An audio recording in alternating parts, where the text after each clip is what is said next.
देश के 12 राज्यों और केंद्र शासित प्रदेशों में शुरू हुई एसआईआर की प्रक्रिया। एसआईआर वाले राज्यों की वोटर लिस्ट की गई फ्रीज। बीएलओ का प्रशिक्षण और वोटर लिस्ट की छपाई का काम हुआ शुरू। बंगाल में एसआईआर कराने पर भड़की सीएम ममता बनर्जी, कहा नहीं होने दूंगी बंगाल में एसआईआर। विशेष गहन पुनरीक्षण की प्रक्रिया का दूसरे चरण की आज से हो रही है शुरुआत। एसआईआर के दूसरे चरण पर कांग्रेस नेता दिग्विजय सिंह का बड़ा बयान, कहा पहले हमें मतदाता सूची सौंपी जाए, खुद वोटर लिस्ट की जांच करेंगे दिग्विजय।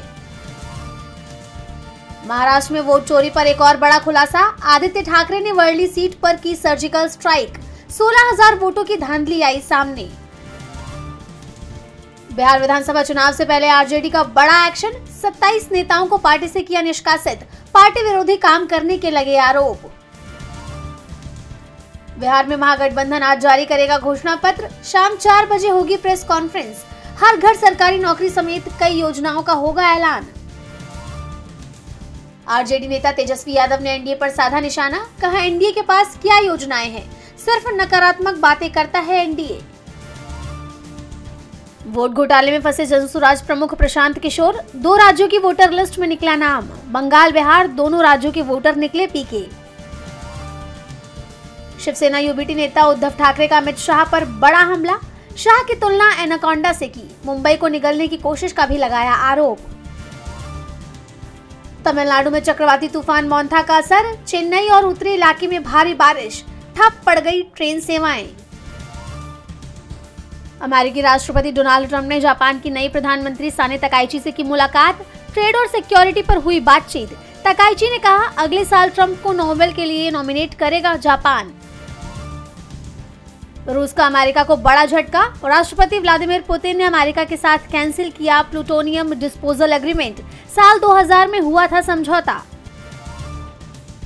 नेपाल में फिर बढ़ रहा है तनाव, चुनाव टलने के आसार, अंतरिम सरकार ने फरवरी में चुनाव कराने की घोषणा की है। अमेरिकी राष्ट्रपति डोनाल्ड ट्रंप ने तीसरी बार राष्ट्रपति चुनाव लड़ने की जताई इच्छा, कहा मेरे पास अब तक के सबसे अच्छे आंकड़े। कैरिबियाई देश जमैका से टकराएगा तूफान हरिकेन मेलिसा, 282 किलोमीटर प्रति घंटे की रफ्तार से चल रही है हवा, अब तक 7 लोगों की गई जान। सरकारी खर्च के लिए बॉन्ड बिक्री से 32,000 रुपए जुटाएगी केंद्र सरकार, 31 अक्टूबर को होगी नीलामी। 30,000 कॉर्पोरेट कर्मचारियों को नौकरी से निकाल रही अमेजन, महामारी के दौरान हुई थी ओवर हायरिंग, एचआर और ऑपरेशन से जुड़े लोग लिस्ट में हैं शामिल। भारतीय क्रिकेटर श्रेयस अय्यर आईसीयू से आए बाहर, हालत में हुई सुधार, तीसरे वनडे मैच में लगी थी चोट। अमिताभ बच्चन की नातिन नव्या नवेली ने मचाई धूम, 40,000 करोड़ के एम्पायर में मारी एंट्री, फिल्मों को कहा नो। प्रियंका चोपड़ा ने भतीजी वैलेंटीना को जन्मदिन की दी शुभकामनाएं, शेयर की प्यारी तस्वीर, फैंस को तस्वीर आ रही है पसंद।